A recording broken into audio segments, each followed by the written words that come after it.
ni nee naa ñoo bokk réew mi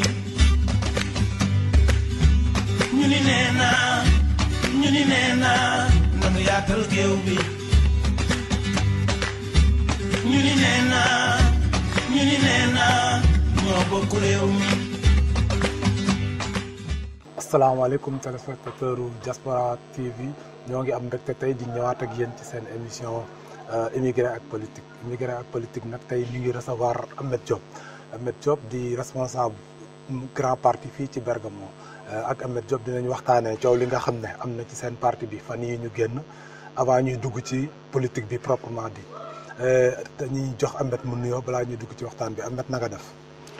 salaamaaleykum waa DV Diaspora waaw ñu koy tàmbale rek ci auzu billahi mina sheytaani rajim bismillahi rahmaani rahim maa ngi nuyu téléspectateur yëpp di la nuyu yow Malick Sakho di rafetlu sa invitation bi fii ci chaîne bi di ci nuyu ñëpp di ci nuyu représentant wu grand parti yëpp di ci nuyu sama mbokk taalibe yëpp incha allah. waaw Ameth comme ni ma ko annoncé ci début bi rek tey moom damay rompre à la tradition damay dugg ci coow li ba pare. ñuy doog di wax politique. Ameth grand parti temps yi bëri na coow surtout yow fi nga nekk muy Bergamo gis nañ ne temps yi am nañu génn def benn sortie ne démissionné nañ bokk na ci sax dama koy citer nommément Imam Baye Kébé bi nga xam ne moom moo nekkoon coordonnateur bi lan nga ñuy wax ci coow li. waaw coow loolu moom dafa nekk coow lu am.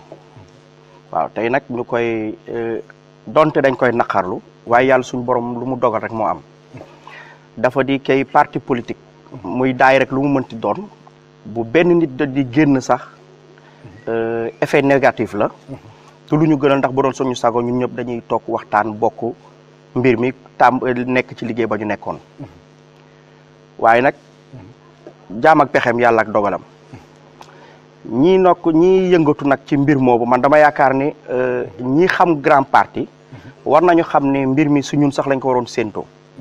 lu tax ndax liñ ko waroon séentee. yéen mooy ñan. waaw parce que parti bi dafa demoon benn instant amoon na daanaka li ñu naan tendance daf ci am ndax dëgg la moom yax bi dañ koy toj. tendance la. te tendance boo ko gisee man dama jàpp ne tendance bi jógewuñ ci ñun. ndax ka démissionné ci boppam man ci sa bopp jot naa wax ak moom. moom moo ma ne kon nañu tendance wax jooju ma koy fàttaliku te yàllaa ma tiim moo ma waxul lu mel noonu ma ne ko bon mu ne waaw ma ne ko ok waaye taxulit ki nga xam ne mooy mooy Matar Diop di coordinateur national bi yàgg na ci dox ngir loolu bañ a am waaye ma dellu ci seen démission de masse boobu dama ni rek ñun ci ñun lañ ko waroon xaare li tax ñu waroon ko xaare ci ñun mooy parti bi lépp lu amoon ci parti bi daanaka ñoom seen côté boobu lañ ci doon waxal ndax ñoom ñoo la ñu defoon Baye Kébé boobu ñuy wax moom moo nekkoon le coordinateur national ñun ñu nangul ko tey di ko topp ci ginnaaw en tant que coordinateur national kon tey moom bu demee ba ne dafay démissionné ñun dañ koy naxarlu waaye ñun la ñu dund ci parti bi ak la ñu def ci parti bi ñun xam nañ ko ñun daanaka parti bi mën naa ne le chargé de la vie politique muy Matar Diop fépp foo mën dem lu mooy section mooy cellule yëpp Matar Diop moo ko doon defar ba mu baax mu jébbal ko moom nag doxalin na moom daanaka doxalinu taalibeeg sëriñ bi la woon te politique taalibeeg sëriñ moom dafa wute waaw maanaam politique moom démocratie la dañuy waxante waaw taalibeeg sëriñ bi moom bu ñu nee lool rek man taalibe sëñ Saaliw laa du ma taalibeem waaw léegi nag moom ci mbir moomu donte joxoon nañ ko lépp lu ko war ci parti bi pour mu doxalal parti bi yoon ñun gis nañ ne parti bi moom ay xaaj loola woon ak yaama neex moom ci yaama neex la doon doxal ñun nag benn instant gisatuñu ne parti bi mu ngi liggéey ndax am na fi yu bëri yoo xam ne waroon nañ ko liggéey ci parti bi muy defu ko ñu jàpp ne dysfonctionnement la mais dama jàpp ne moom li ko intéressé woon rek mooy bu ñu nee mooy le coordinateur national la ca des nag moom nay sànni ñaan rek lu nit ñi def baax na lu opposition bi def baax na te parti dama yaakaar nag parti politique dafa am lu ko tënk dafa am nu muy doxee am yu nekk ci parti politique bi yoo xam ne ñun dañ ko war di dox di ci jàpp muy fonctionnement parti bi les règles du parti ak parti bu nekk am na kiiwam am na programme am koo xam ne du la wax ci programme te grand parti pourtant nag parti la boo xam ne dafa xarañ parti boo xam ne ki ko jiite bind na fi ay livre def na fi lu ne kon kooku du parti boo xam ne dañuy topp ci ay ginnaaw ni rek di tàccu dañu suñu programme dañ ko war a jébbal askan bi askan bi am dégg-dégg ci li ñuy wax waaw ba mu ne nag démission de masse man moom leen rek laa ciy wax dama ne démission de masse bi ñoom c'est le même lot les mêmes gens ñoom dañu yàgg nekk seen groupe boobu 10 lañu 12 xaw ma lu mënti doon ñoom ñoo démissionné parce que gisatuñu seen bopp ci grand parti ndax la ñu bëggoon mënuñu ko am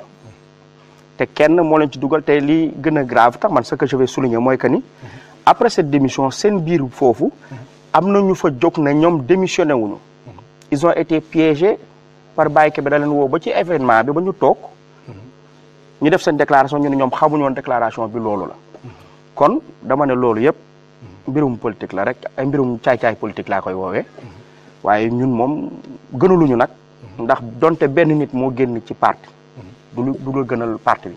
dégg naa nag ci yow kor sa nit yi yóbbaale nañ ci ñu bëri de. waaw loolu tamit dégg naa ñu koy wax xam nga réseaux sociaux yi moom lépp ci lañ koy def. ki ngay fal da nga koy fal ci néeg buy wax mu wax ci réseaux sociaux yi. léegi àdduna noonu la doxee. waaye man dama ne démission de masse bi ñuy wax sax ñoom. période de traite la rek. dafa toll foo xam ne fu mu nekk ku ne da ngay jaayu. booy génne da ngay ne mbooloo ngi sa ginnaaw. boo paree nag xëj na di nga am ñu lay woo. waxtaan mi marchandage bi commencé tàmbali foofu. yooyu yëpp man dama ne de courtage la. en ce moment dañu toll boo xam ne moom c'est le courtage qui bat son plein. fu mu toll nii lu waay wax rek kii la. mais grand parti Bergamo. ña ne woon grand parti Bergamo ñu ngi fa ba léegi. à l'exception de 2 personnes yoo xam ne dañu génn ci grand parti Bergamo. te ñooñu man dama ne sax bu ñu kenn ki moom sax dafa moo wax après ne génnul. moom moo waxal boppam ni génnul grand parti dañ ko piégé. keneen ki moom bu génnee nee nañu donte bu dee benn nit génn na ci grand parti. du ñu gënal.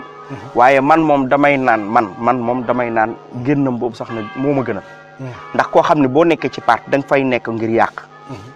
ñëpp xamee ko nu yàq la def ak plan carrière am la yoroon. kooku man du ma ko woowee un militant. waaw kooku carte de membre est-ce que sax am na carte de membre parce que joxoon nañ ko fa ay carte de membre mu jaay ko delloowul kii bi. deful dara kooku man du ma ko jàppee koo xam ne c'est un militant boo xam ne war nañ koo téye waaw. jërëjëf. waaw Ahmed fi may tëjee sax ci coow li damay dellusiwaat ci imam Baye Kébé boobu.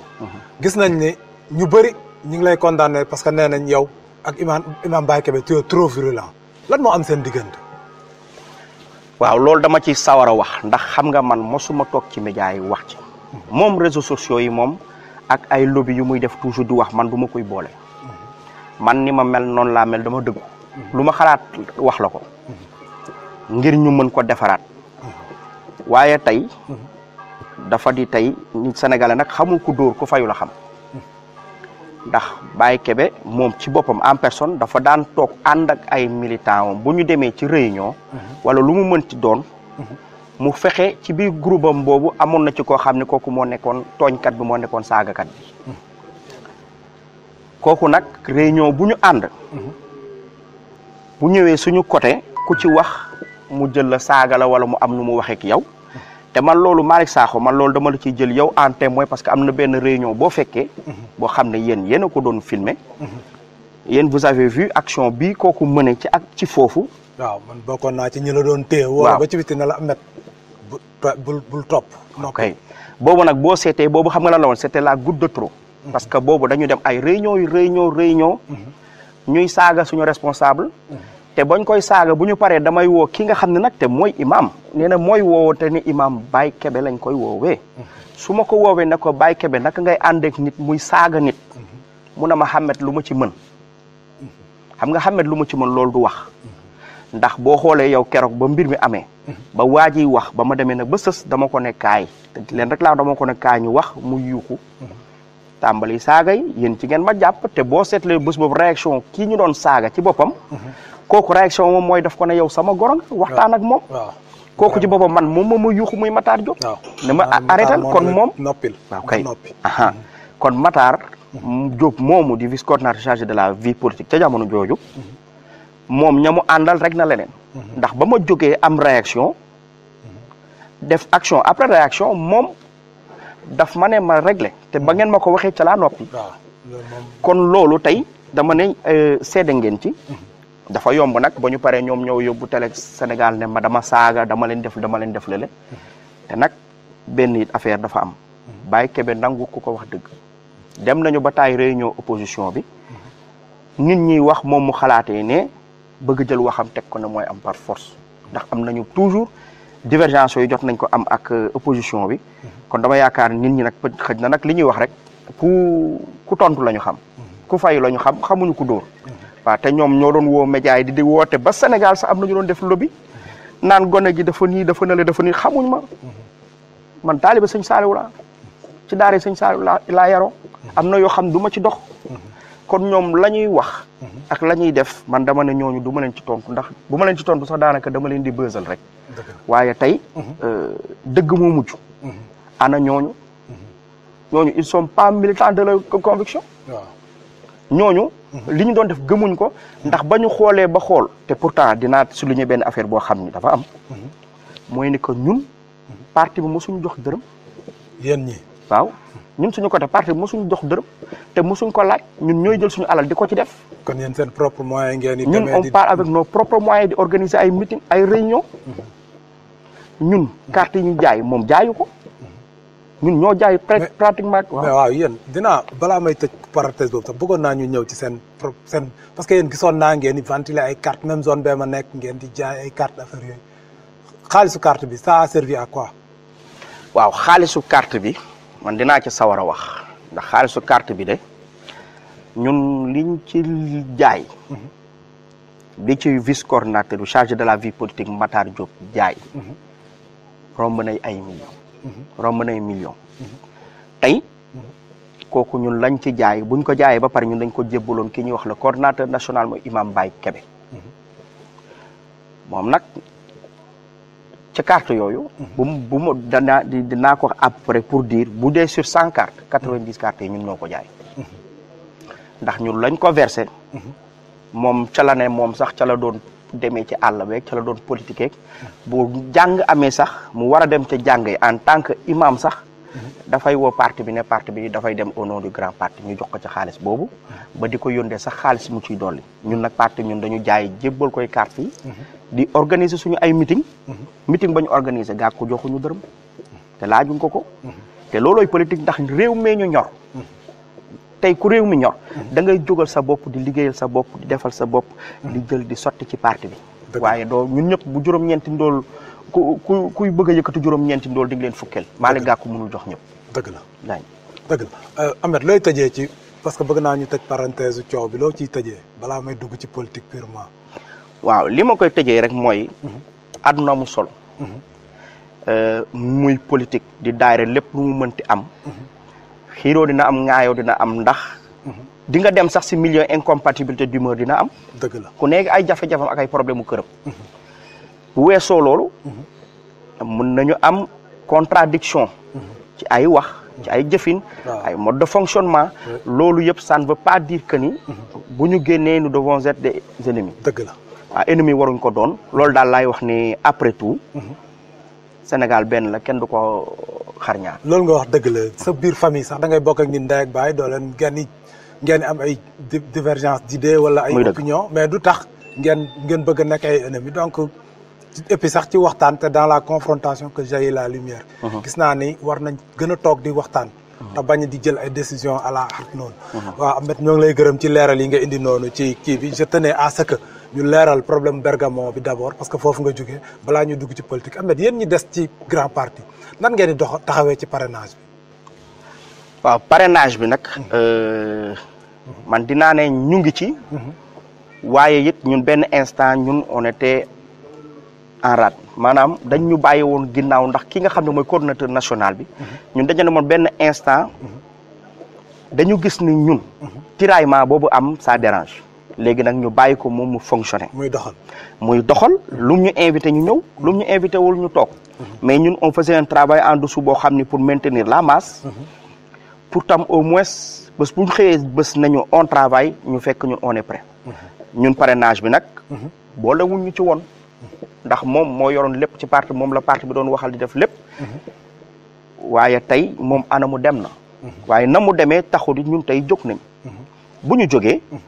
damay woo militant yëpp te xamale ni parrainage bi ñun tàmbali nañ ko donte on a le temps nag. on a le temps te comme ñun on était déjà bien constitué. formation bu la boo xam ne tey ñun ñëpp daanaka mën naa ne. ñi fa jóg groupe boobu la rek crépuscule boobu la. kon tey bu ñu jógee ci parrainage bi gëm naa ne ci fan yu gàtt ñun dinañ joxe lu ñu war a joxe. tey parti bi. Sénégal ci parrainage yu Sénégal man gis naa ne ay jàmbaar lañu. waaw boo xoolee ci réseaux sociaux yi xëj na nag médias yi duñ ko wax ne médias yi moom daanaka ñoom lu neex buur la ñuy wax lu ci ëpp Sénégal. boo xoolee ci réseaux sociaux yi di nga gis ni président Malick Gakou. il fait un travail de fourmilière moom ak équipe am. du ma ne sax moom ak équipe am ñun parce que lu ñu def ñun ñoo ko def. ñun it lu ñu def fi ñoom ñoo ko def. mais liggéey ba ñuy liggéey Sénégal. Gakou amul dëkk bu mu bàyyi démb rek maa ngi ko gis ci réseaux sociaux yi ñu koy wane mu dem dëkk boo xam ni. ay teen lañ ay buum lañuy ay buumu 50 mètres la ñu roote ba léegi. kon kooku tey mu ngi ci liggéey bi mu ngi ci tool bi. alhamdulilah gis naa ne daal mbirum quota bi ñu laaj moom danañ ci egg incha allah. am ngeen ci yaakaar. bu baax a baax a baax a baax. waaw Ahmed ba léegi ci politique la ñu des fan yee ñu génn weer bee ñu génn sax gis nañ ne le président Macky Sall a sorti un décret. pour vraiment Khalifa Sall ñu révoqué ko ci commune de Dakar bi mu doon gérer ba léegi sax def nañ ay élection ba fal madame Wardini ban commentaire ngay def ci loolu. waaw léegi nag man moom loolu dama ne c'est un non événement. parce que Macky Sall. wax ci dama ne man du question ndax révoqué nañu Khalifa Sall wala déet parce que révocation boobu. c'est prévu par la loi. mu ngi ci code bi. c'est prévu par la loi. kon président de la République moom moo am droit révoquer koo xam ni peut-être dafa am problème ci mairie bi. donte faloon nañ ko waaye bu fekkee ne am na problème avec la justice ba mënatul mairie bi mënul fonctionner. elle a le droit de le révoquer. pour man la question serait même pourquoi cette révocation. maanaam lan moo indi révocation bi.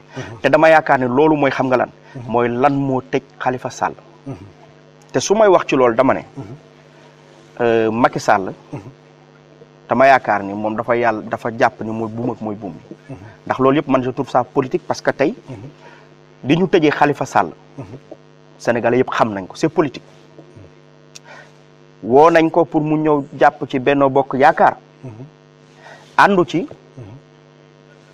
tëj nañ ko man loolu laay tontu ne àndu ci tëj nañ ko lijjanti nañu lu ne nag pour tëj ko mais tey bu àndoon ak ñoom du dem kaso ba léegi nag buñ ko tëjee nag te tëj bi c'est tëj boo xam ne te maa leen ko wax ñu ngi nii tant que élection yi jeexul Khalifa Sall du génn ou benn kenn jël nguur gi après Macky daanu kenn jël génne ko ou Khalifa Sall nangu doon APR bu ko deful moom ci kaso bi la jëm. kon yow jàpp nga ne élection yi daal du ko fekk ci biti loolu jàpp nga ko. Macky Sall dafa bëgg a jël réew mi.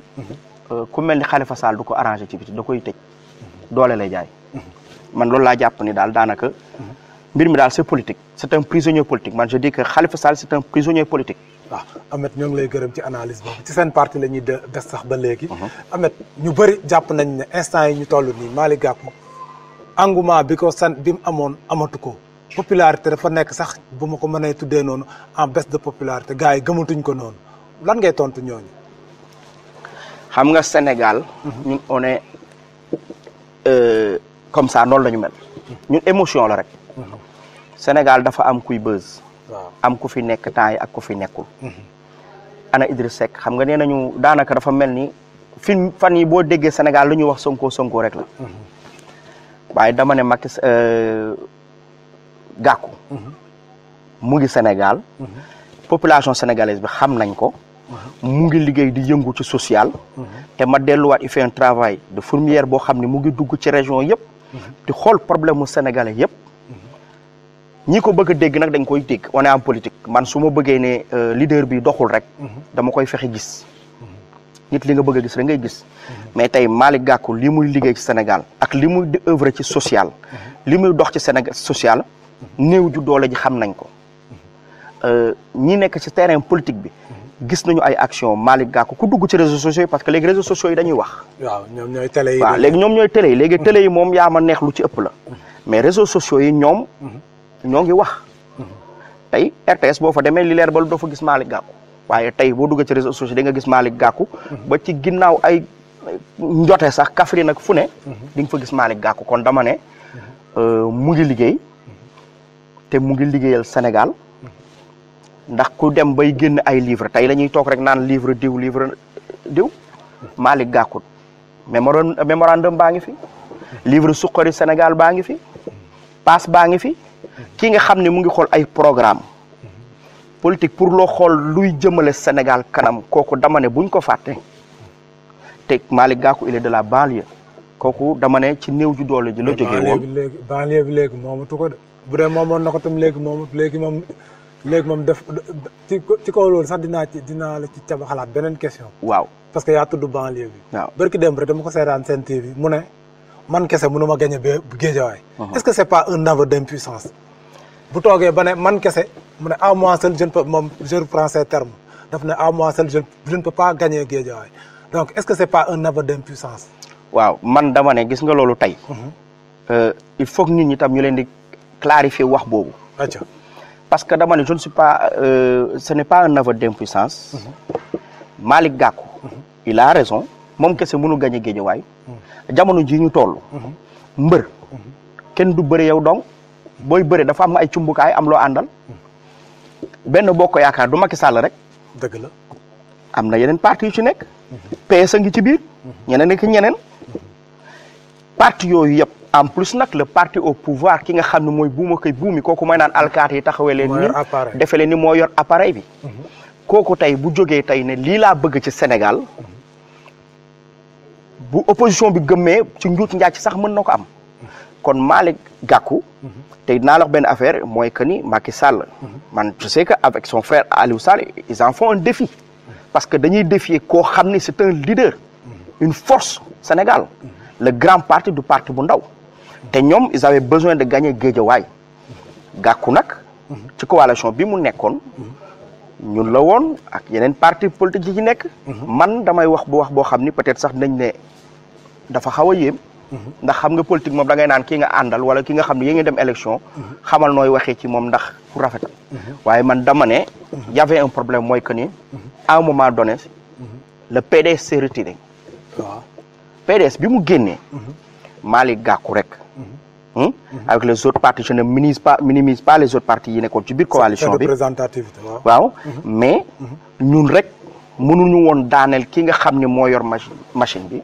muy muy APR le président Macky Sall ak li mu ak Macky Sall moom tam Aliou Sall lii ko affaire bi jaraloon ci Guédiawaye di leen Guédiawaye jaraloon mais loolu dafa nekk loo xam ne c'était même mën naa ne foofu élection présidentielle sax lay niru parce que Malick Gakou pour défier ko Guédiawaye il faut les moyens Malick Gakou nag ces moyens moom il utilise pour le social utiliser wu ko comme arme politique il utilise pour le social Gakou alalam ci yeneen la koy dugal yu dul yooyu ñoom dañu jël seen alal ñoom lu ñu def du social ñoom lépp lu ñuy def fu mu toll ni Guédiawaye dañu bëgg a conquérir Guédiawaye ils sont à la conquête de Guédiawaye est-ce qu'ils n'ont pas encore conquis Guédiawaye sax instant yi may wax ak yow bon xam nga dama ne jamono juñ toll te du sax jamono juñ toll nee nañu on ne gagne pas une guerre on gagne une bataille tey jusqu'à présent ñoom ci endurance la ñuy dem ak ñun avec nos maigres moyens avec li nga xam ni tey te Gakou tey Guédiawaye li ko nit ñi xamee Guédiawaye mooy social bi lañ ko jàppee tey kii dimbali sa réew te jëlogoo réew mi. est-ce que social bi du woon une porte du woon ay dóor rek pour boroxlu politiquement. non dama jàpp ni du dóor. xam nga lu tax may jàpp ni du dóor. Malick Gakou boo xoolee fi mu tàmbalee. ci àddunaam. man dama ne il est dans l'entrepreneuriat yàgg na. ndax Malick Gakou dafa juddu doon néew ju doole. dëkk fi mu dëkk. néew ju doole la fa woon. mu ñafe il il s'est bâti un empire boo xam ne tey ci ñàkk la ko jëlee. nekk self-made man. waaw maamam doon jaay caaf. ni mu ko waxee moom. yaa ngi dégg nekk géejewaay. ñafe comme yeneen waa géejewaay xam nga léegi banlieue léegi. constitution banlieue dafa wute léegi. bu njëkk boo nee banlieue rek ñu ne baadoola. agression wëyu. léegi regarde xoolal affaire bi Sénégal les intellectuels viennent de la banlieue. tendance bi dafa inversé. les intellectuels viennent de la banlieue. Les hommes d'affaires viennent de la banlieue ñëpp ñoo xam ne te ñëpp koo ci wax ils ont un passé boo xam ne. boo ko dégloo da ngay naan comment il a fait pour arriver à ce stade. ñooñu ay jàmbaar lañ. dama ne kon mbir mi banlieue bi la te Macky Sall il le sait. moo tax tey fu mu toll son vrai combat moom c'est daan ay Malick Gakou ñëpp ñi nekk ci banlieue bi te pour ça nag il utilise les moyens de l'État. suñu alal lañ fay tuur ñeneen ñi nag ñoom ci social lañ leen xamee. te Gakou moom wax dëgg yàlla ku géejewaay moom dama yaakaar ne xam nañ Gakou xanaa kay dañu toll ci jamono joo xam ne am na ñoo xam ne sax dañ lay jox. pour nga dañ lay jox abal ba pour nga xool fi ñu bëgg. loolu daal laa ko gisee. kon daal jàpp nga ne yéen géejewaay jusqu'à présent nekkagul ci loxo kenn am ngeen possibilité reconquérir ko. dama ne. géejewaay. tey bu ñu delluwaatoon. ci législatif. wala ñu ngi jëm ci présidentiel. coalition bi amoon. bu fekkee ne. delluwaat nañu ci dynamique boobu ak waa PDS ñëpp ni ñu defoon. ñun rek état bi Macky Sall du dem deuxième tour. premier tour. mu takk li mu yor dem ci nijaayam Macron. waaw man ci deuxième tour ci président Macky Sall boobu sax ci la ñuy dugg Ahmed est-ce que franchement concrètement jàpp nga ne opposition bi am nañ possibilité jëlee fi Macky Sall je parle de moyens politiques am nañ les arguments politiques pour détrôner Macky Sall parce que Macky Sall apparemment il est bien implanté. xam nga léegi dama ne l'opposition n'a pas besoin de moyens. parce que moyen politique laa wax. waaw moom laa dama ne l'opposition n'a pas besoin de moyens politiques. fu mu toll nii. parce que boo seetee Sénégal. l'opposition maintenant tu sais xam nga kan la. ki toog këram sax. dem bokkul ci benn parti politique. kooku mooy opposant mooy fervent opposant bi. dëgg la loolu jamono ju ñu toll ñooñu ñoo dangereux. ñooñu ñooy daaneel nguur ñooy fal ñooy folli. ñooñu ñooy fal ñooy folli. ñun on ne fait que leur montrer les bêtises de l'État.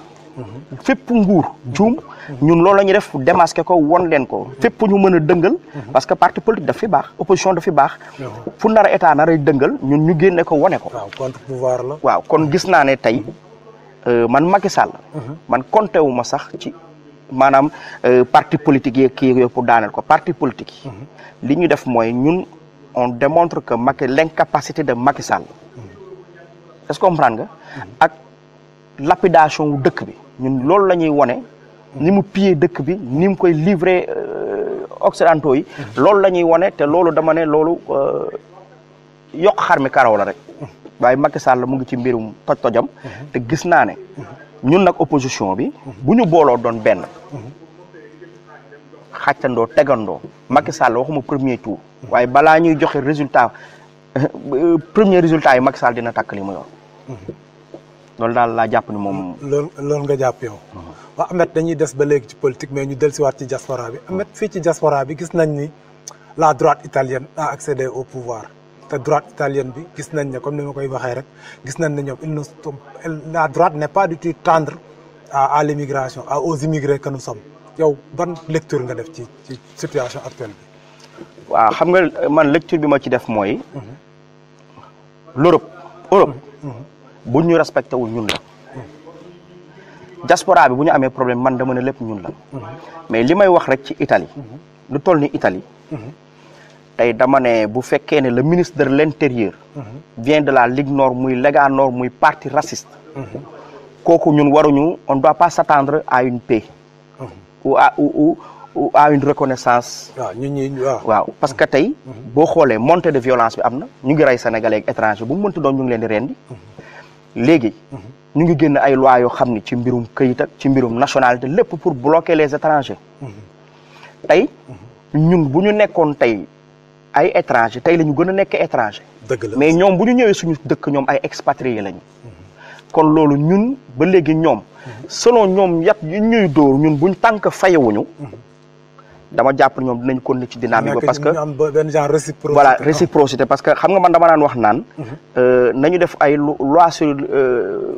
l'immigration nañu def ay loi flexible fu mel ni Liban nga xam ne boo demee dañuy téye sa passeport booy dugg si dëkk bi te nit ay téye sa passeport mooy buum mi ci say mbir ma ne pourquoi on ne le fait pas au Libanais boo duggee suñu dëkk loi ba nga teg fële ma tegal la ko bés boo bëggee mu nooy ci yow nga yàbbi fële parce que dama ne Sénégal Afrique nag il faut ñu commencer nangu gëm suñu bopp te xam ne ñun ñooy le continent le plus riche kon tey yi ñuy def ay immigration ay parti raciste ñu leen di seetaan di leen cautionnel seen activités yi ça devient grave fii boo xoolee Sénégal toog nañu fii bi ñu manifester Mamadou Lamine Bara xale boobu wàññeeku woon fii bi ñu rey je n'ai pas vu le consul mais lu mel noonu consulat bi taxawu fa lu dul moom daal lu war a fës ak yooyu rek lay taxaw kon à un moment donné man je dis qu'il y a problème et ce problème nag attention je ne vise pas la personne de Rokhaya Ba dama ne moom ci parti bi mu nekk leur fonctionnement moo doxul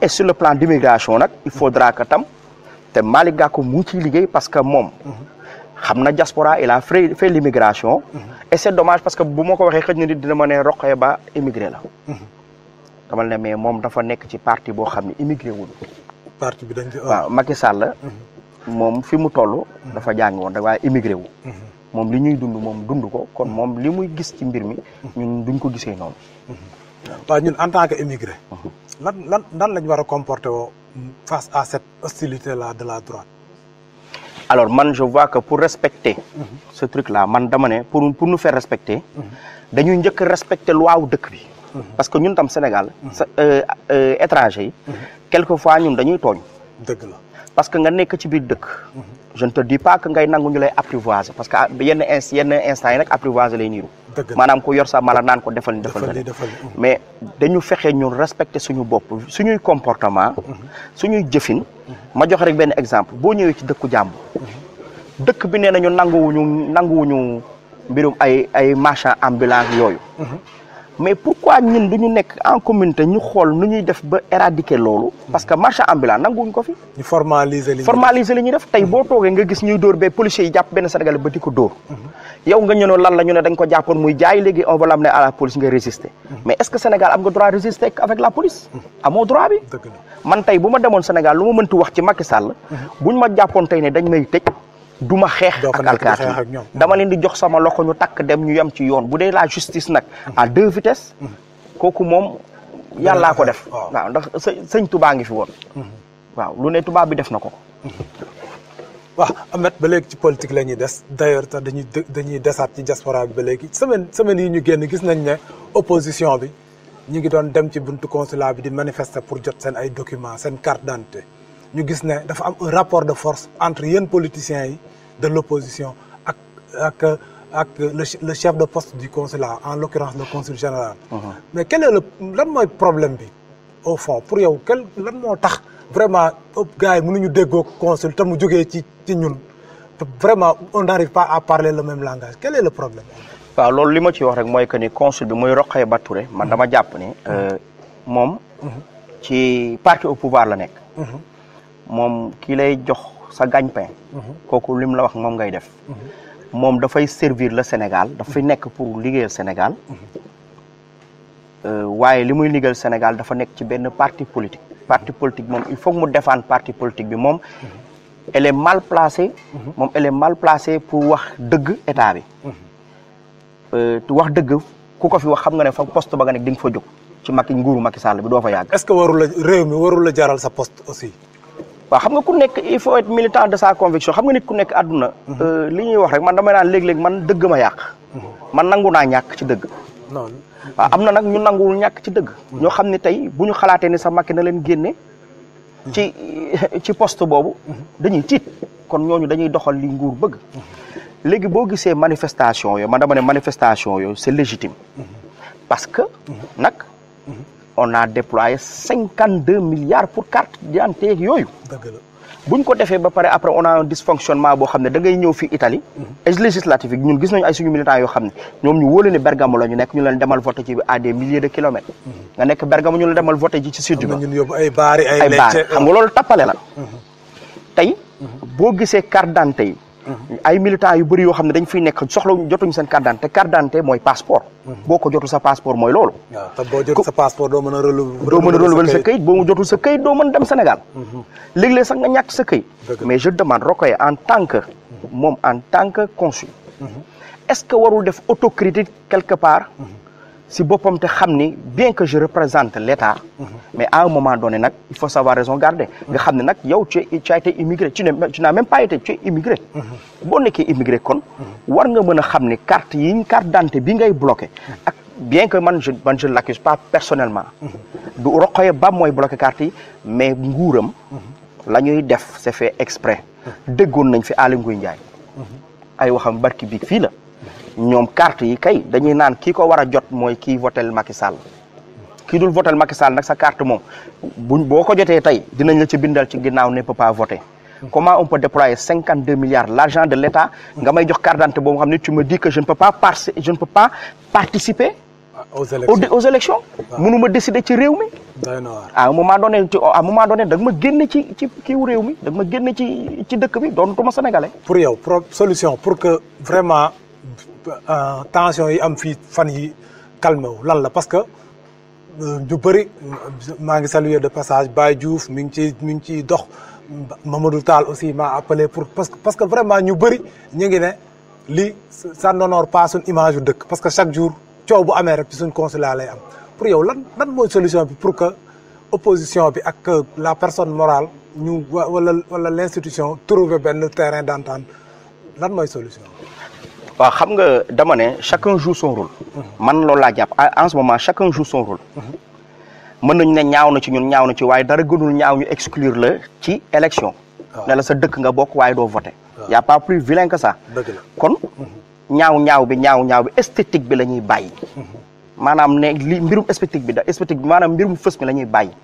dañuy xam ne problème bii am jar na manifester. bien que man nag dama ne ñii xam nga daf fi am front bi di manifester. ñu ngi dem bés bu ne ñun moom demuñu ci. parce que ñun on était écarté ci front bu ñu xamuñu sax front boobu ndax ñun front bi ñu xam. mooy front patriotique pour la diaspora front bi nga xam ni.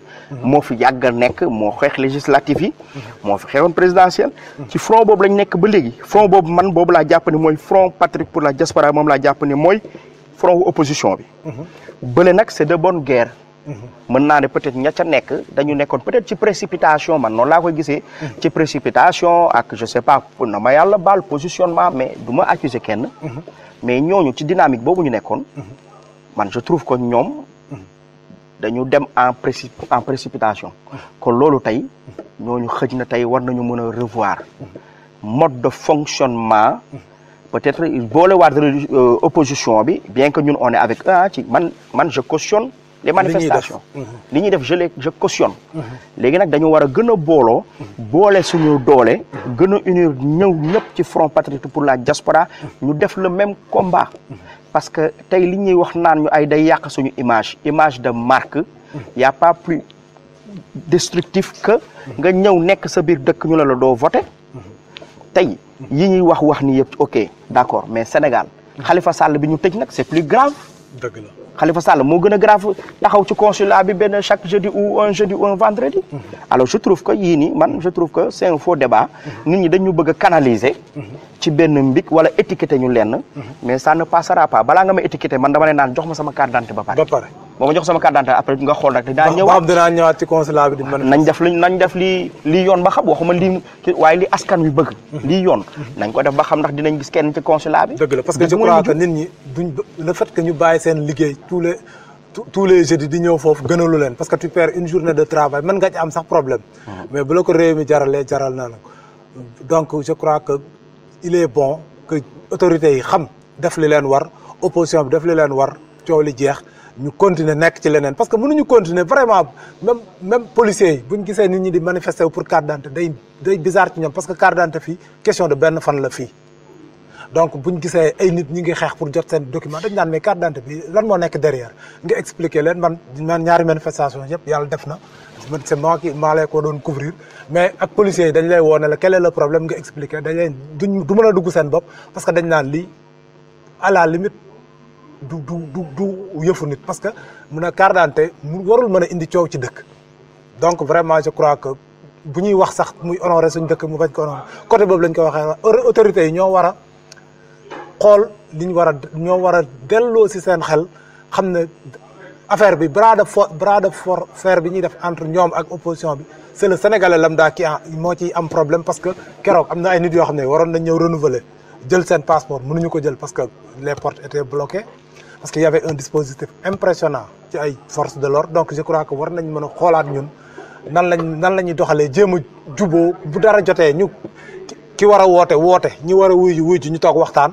xam nga parce que réeroo amul ñàkk waxtaan a am buñ ñëwee ñu ne leen carte d'identité yi kat fii lañ ci toll waa opposition bi ay nit lañ te xam nañ lu raisonnable ñu nangu li ci raisonnable ñu nangu ko li ci raisonnable ñu discuter li ci raisonnable ñu discuter ci trouver terrain d'entente et on passe à autre chose mais on ne peut pas passer tout notre temps à se quereller di bloquer mbedd yi di bloquer ñi nga xam ne dañoo am seen yitte war ko dox vraiment je crois que Ahmed war nañu defaraat ñun toogaay fii.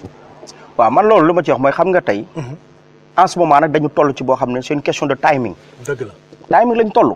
élection yi février la. léegi mu ñëw léegi mu ñëw. élection yi naka la ñuy toggee à 2 pas des élections. kii yor carte d'identité ne peut pas voter. keneen ki yor carte d'identité yi jotul carte d'identité. te xamul sax kañ la koy jot. ak ñi nga xam dañ jot seen carte d'identité ñu yóbbu leen beneen dëkk pour ñu war a voter comment faire des milliers de kilomètres en Europe yow xam nga condition de déplacement yi en Europe. vraiment mu nga nit ki war a bàyyi liggéeyam dem di démissionner. di pour voter ba baare pour voter amul sens moom. dama ne man. Sénégal le vrai problème. nekkul sax consulat mais nag par timing question de timing ñun il faut que ñu def pression sur le consulat. où les gens prennent leur carte d'identité parce que ñun au fait le vrai problème du consulat mooy que ni. Sénégalais yi jotu seen carte d'identité ñoo bari. ñi war a defar passeport ñoo bari te amaguñu carte d'identité. alors loolu ça fait défaut. te dama ne nañu bàyyi esthétique bi. question de vie la. parce que tey Macky Sall mu ngi tëj ak tijji. étudiants yaa ngi dee. ñu ngi rey nit ñi ci ay problèmes yu ay futilité. man je l'appelle futilité. parce que tey président tey moom jot naa sama carte d'identité man am naa carte d'identité. mais bu ma demee taxaw tey ci consulat bi ña fay taxaw ñu am nañ carte d'identité de. xaaj bi yëpp am nañ carte d'identité mais dañuy représenter mbooloo bu amul askan bu amul carte d'identité. te kooku tey man saa yu ma toogee dégg benn militant bu ma ne waa mais man de grand parti laa bokk aw ma carte d'identité dama lay ne waxuma sax bokk grand parti. c'est pas normal en 2020 ngay dégg ay sénégalais wa di qui que ce soit mu ne jotu carte d'identité dëkkam. carte d'identité nationale alors que mécanisme bi lépp a ngi fi lu war a mën a jox carte d'identité alors qu'on a débloqué ay fonds yu énorme pour loolu. voilà te dama ne sax. wax bi gën a grave mooy ñëpp dégg nañ fi Aly Ngouille Ndiaye. man wax boobu rek dama ne dafa am loo xam ne gis nga tey bu doon dëkk Europe la fii. kooku on le rappelle à l'ordre mu démissionné. am na wax yoom doo ko wax ci réew mi ba pare di continuer def li ngay def. dëgg Macky Sall sax war na rus loolu. Ahmed ñu tëj li ñuy tëjee parenthèse politique bi parce que bëgg naa ñu wax ci social en dernier point. Ahmed seen mentor Malick Gakou day bokk ci élection yi di ñëw. waaw lan mooy lan mooy sa état d'esprit ban moral nga am ci kii bi. waaw man moom sama moral. man je dis que ni. élection yi ñun dañ koy remporter. incha allah ñun nag suñu président. dafa ànd ak jusqu'au bout. Khalifa Sall. góor la. gis nga Macky Sall. gis nga Malick Gakou. la ko génne woon. ci AFP. mooy bañ sey ci APR. moom yëpp ngor la ko teg. dafa ànd ak Khalifa Sall. amul benn audience bu mu fekkewul ci Khalifa Sall. continuer ba foofu. il a fait le combat jusqu'au bout te da doon wax ni moom bu Khalifa Sall taxawee. ñu taxaw ci ginnaawam. liggéey ñun ñëpp ñu gëm ko te ànd ak moom parce que ñun nous sommes derrière lui te xam nañu Macky Sall Malick Gakou du ñu dugal ci gaal gu baaxu tey nag Khalifa Sall nekku fi sa candidature dafay am ñun ñoo ko koy teg candidature am dafay am te ñun man grand parti ñun on est optimiste ñun gëm nañ ne tey réew mi lii kii waxoon rek Jean-Paul Diaz Gakou la fi loxoom set nañu waxante nag Gakou la fi loxoom set tey moo fi koo xam ne dugg na ci état jël sax alalam def ko ci état bi mu nekk ministère du sport kon kooku tey man kooku la loxoom set man kooku laa gis ni kooku la ñu war a mën a jox réew mi mu teg ñu ci économie solidaire réew mi jëm kanam. jërëjëf Ahmed ci leeral yi nga leeral ci wàllu politique dañuy def suñu dernier suñ dernière série de questions bi ci social lañ koy def. waaw Ahmed gis nañ ne da ngay doon yëngu da ngay ba léegi sax da ngay yëngatu ci social lu bëri parce que man fi nga bokk laa bokk province Bergamo gis naa ne yaa ngi doon yëngatu ci social gis nañ ne sax arbre de Noël bi nga xam ne suñ association des Sénégalais de Bergamo ñu ngi koy organiser yow yaa ko initié woon Ahmed lan moo la xiir ci social bi balaa ngay dugg ci arbre de Noël bi bëgg naa nga wax ma loolu ba pare. waaw ndeysaan man. sama baay. sëriñ Saliou Diop la tudd di taalibe sëñ Saliou ko yar. ma yàgg ci daara yi sëñ Saliou. màgg sama baay ñu nekk Dakar ma gis muy dox ci social. social dafa nekk ci ñun. maanaam sama papa da daan dajale taalibe yëpp. taalibe di añ kër ga di fa reer. dem nañu ba toog benn instant sax ñu ne waa yéen te pourtant boobu il était le procureur de la République ñu naan lu tax. un juge. di nangu këram di am. tout ça truc là attroupement bu mel noonu. waaye ñun dañ ci màggee yaroo ci. te it bi ma ñëwee fi Italie. am na ñu ma jàppale bi ma ñëwee. bi ma accès si réew mi am na ñu ma jàppale. buñ ma jàppalee ba ma dem ba defaru ba baax war naa mën a jàppale ñenn ñi. yàlla dafa def nag man dañ ma nattoo xale man dama bëgg xale yi. dama yàgg di jël xale yi di leen sax jël sama oto bu ma liggéey waan damay jël sama oto jël doomu diw ak doomu diw yóbbu IPR. ñu ànd dem fooy man xale yi laa def morom. xale yi laay àndal ñoom laay foowal. ma am fi ay doom it di ànd ak ñoom ñuy ànd may ànd xale yi ñuy fooyi. arbre de Noël bi ma màggee ci arbre de Noël bi ma ñëwee fii ba commencé côtoyer. Sénégalais yi ma gis ni. on ne pense qu'à nous-mêmes. te ma ne nag dinaa créer arbre de Noël. ci laa commencé di créer arbre de Noël ak sama as néew bi ma yàlla suñu borom jox. ma koy def ak xale yi di créer arbre de Noël. kërti ba asos bee woo ma ci ne ma nañu booloo def ko muy benn man li ma gënal mooy loolu ndax defuma woon ngir man dama doon def ngir rek ñun ñëpp ñu booloo suñu doom yëpp féex ji te tey gis naa ne asos bee ni mu ko jëlee jël na ko jël gu rafet ndax man moom li muy naan militant grand parti la waaye balaa may nekk militant grand parti nag militant asos bee la ndax asos bee la muy def fii grand parti defu ko fi asos bee li muy def fi benn parti politique defu ko may nuyu suñu président Yéeti Dia di ko ci félicité ak ñoom Serigne Dame ñoom kii nu mu tudd sax soxna Aram Kebe ñooñu ñëpp maa ngi leen ci Aram Dieng maa ngi leen ci remercier te di xam ne nag ñun Sénégalais nii rek dañu war a booloo nekk benn ci social bi ñuy dox ñoom kenn doxu ko ci asos bee kon moo tax ma ne tey man sax dama gis sama bopp ci association boobu moo tax social boobu man donte bu doon des man dong man xam naa ne xale yi ñooma moom loolu daal laa ci gis. waaw Ahmed ci social boobu sax la ñuy des ñu gis ne aussi fii Italie social yéen ay bonne volonté ñooy jóg di jàppale nit yi di jàppale ñi nekk ci en difficulté état bi ban côté la war a taxawee ci social bi. xam nga état bi. man dama ne état bi ñoom fii côté social dañuy politique ñoom dañuy politique. parce que boo xoolee fii. association yi bari nañ fi. lu mel ni asos bi nga xam ne association bu mag la. daanaka moo nekk association bi gën a mag ci Italie. booy social boo jaarul ci moom moo la mën a wax. néew ju doole ji fu ñu ne. ñi soxla. mais pas ki nga xam ne da nga ko fal un vice consul. koo xam ne da nga ko fal consul. mu toog fi mu toog. nekkul ci biir diaspora bi xamul ku sonn. ah kooku tey bu dee da ngay jaar ci moom directement dama jàpp ne defoo social da ngay politique. te loolu su boobaa mën nañu nag dajale ñëpp. comme nañuy def rek dajale ñëpp. li leen jox te di ko filmer. waaye asos bee tey mu ngi jël di def social di dimbali ay nit. man ma ci teg sa mbët moo tax man naw asos bee. mu ci teg seen bët ñuy jël ay nit di leen jox anonymement. ku mel ne ay ñoom Ibrahima Ndour ñoom Aliou Gueye ñooñu ñëpp ñu ngi jël seen alal ak ñoom Maam Jaara Fam di ko ci def. ñoom Nango Seck ñoom Matar ñooñu ñëpp ñu ngi def seen alal. ci mbir mi te laaju ñu ngistal laaju ñu fësal. kon tey dama ne bu fekkee ne état bi dafa bëgg a dimbali rek. doo jox consul moom sax ba dafa am problème sax séddale suñu carte d'identité ndax dañuy politique. mas sax boo ko joxee social da koy jox waa APR. social waa APR a koy moom. Ahmed fi ñuy jeexalee mooy même ci problème mu décès yi dañuy am problème kan mooy gérer parce que sànq wax nga le cas Mamadou Lamine Thiam ci boobu sax la ñuy tëjee gis nañ ne vraiment moom ndaw si ndeysaan yaayam ay waajuram dem naa ba man mii jël leen ñu waxtaan ñu wax ne problème bi vraiment nguur gi dugaluñ ci seen loxo ñoom asos bee ñoo ci doon ngot-ngoti ak yeneen bonne volonté mais quel est le problème entre la communauté ak les autorités?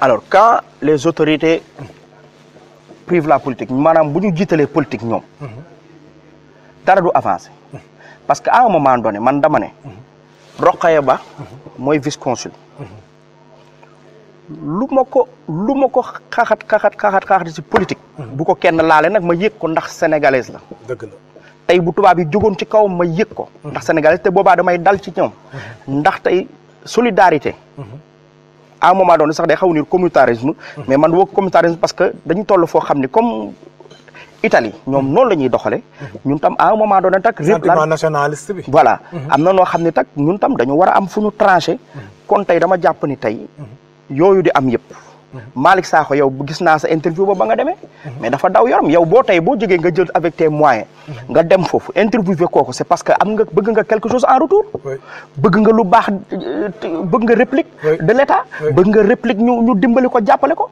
mais quand après ça ñun dañ koy seetaan ba pare rek ku nekk nga toog sa kër naan ndeysaan li ko dal de métti na li ko dal mën na ma dal suba mën na la dal suba Rokhaya Ba mi toog ci kaw mbir mi mën na ko dal suba alors man dama ne tey yooyu nañu état bi ñoom lii nit ñi xaar ci état bi mooy xam nga lan man dama bëgg bu sénégalais deewee nga jóg laaj la pourquoi benn tubaab mooy dee Sénégal nga digg fu ne ñu koy wax kon bu benn sénégalais deewee war nañu mën a jóg autorités yi dem wax la pourquoi et elle rend compte à la population bien que moom xam nga des fois da ngay wax mu ne dafa am war a rendre compte ku mu war a rendre compte que moom non à un moment donné il faut faire loo xam ne tey nag parce que nous vivons en communauté nga dem ci association yi nga yónnee leen lettre ne leen lii lañ ma répondre ci lii ak lii après ñun ñu tasaare ko mais bu fekkee ne yow da ngay dem ci état bi ñu gis la nga photo woo kii parce que tu es marché da ngay politique kooku da ñuy politique te ñun dooñu couloir dooñu politique da ñuy wax lu concret ñu xam ko parce que ba ngay jóg yow di dem di ko filmer yóndi wuñ la joxuñ la paas ñu ne association yi joxuñ la paas yaa demal sa bopp defal sa bopp mais en retour qu'est-ce que tu as gagné dara man bi ma ko sataane dama toog sama kër na ndeysaan man manifestation bi dem naa fa bi ma jëlee parole man manifestation bi ñu bëri nee nañ ma waruma woon wax li ma wax xam nga lu tax man dama dëggu nit ñi nekk fii jël micro yi di raay tubaab bi naan leen ñu leen di gërëm seen sant ak ci seen mbir man dama leen ne racisme la légal noor la parti raciste bi yéenay indi lii tey am na tubaab yi fi dee fii la ñu toog ay année ni ñu ñuy wax Piccolo Samuel Anna Maria Franzoni di ñu tànqal Mamadou Lamine Bara Thiam dee en une semaine ñu bëgg a tëj wax ji ba pare ñu naan def nañ autopsie defuñ autopsie c'est grave alors que xale yu Piccolo Yara fii la ñu jël mobiliser koñ ba koñ ñuy jël ay empreinte ba léegi ñu ngi ciy wax léegi quand c'est un Africain un étranger on ne parle pas c'est parce que l'État fait sourde oreille c'est parce que tamit nit ki uude nu mu la gisee noonu la lay ëwale man toujours dama naan ñun communauté bi dañ ñuy door du mujj fenn yeneen communauté yu ñu gën a minoritaire gën ñu dëng sax koo leen kenn du leen tudd mais ñun vraiment parce que c'est dañoo nekk une foule qui ne s'est pas fait foule comme disait l'autre parce que tamit nit ki ñi ñu jiite je crois que ñoom ñoo war a jouer les premiers rôles am fulla ba bu coow bu amee ñu dem ci ba jeex ba bu ëllëgee kuy dugg ci ñun di nga xam ci looy dugg mais boo xamee ne boo reyee sénégalais c'est comme tuer une mouche mais amul problème Ahmed looy tëjee waaw li may tëjee rek mooy que ni damay wax nit ñi que ni à part la politique ñun sénégalais yi benn lañu nañu booloo doon benn mbirum élection yi nag nañ leen ko préparer te xam ni Macky Sall lu ne dina ko pare tëj na kii xëj na suba mu tëj Gakou xëj na suba mu tëj Sonko nañu jóg nag def mobilisation te préparer pare élection yi parce que élection yi c'est très important ñu fexe jot suñu carte mobilisation bi ñu def di def manifestation ci consulat bi bu ñu kenn intimidé te bañ koy arrêté nañ ko continuer parce que les Sénégalais ont besoin de leur carte d'identité soxla seen i carte électeur soxla seen i passeport waaw may nuyu ñëpp nag di gërëm ñëpp di sant di nuyu tam ñëpp ci turu président Malick Gakou di nuyu ñëpp ci turu suñu représentant yi fii ak suñu coordonnateur national muy Matar Diop ñii démission au grand parti nag je les invite à revenir te ñu dellu te xam ne ñun ñëpp benn la ñu Sénégal la c'est le Sénégal qui gagne di nuyu ñëpp ci barke Sëñ Saliou waaw Ahmed yow tamit ñoo ngi lay sant di la gërëm ci sa nangu bi ñu nangul invitation bi ak leeral yi nga fi indi ñu xamee la sur le même temps bañ la xamee ba léegi mooy wax li nga xalaat wax dëgg ñoo ngi la ci sant di la gërëm di jox dig daje téléspectateurs yi beneen dimanche incha allah ci beneen thème ak beneen invité jërë ngeen jëf incha allah. ñu ni nee na ñoo bokk réew mi ni nee naa ñu ni nee naa nanu yaatal géew bi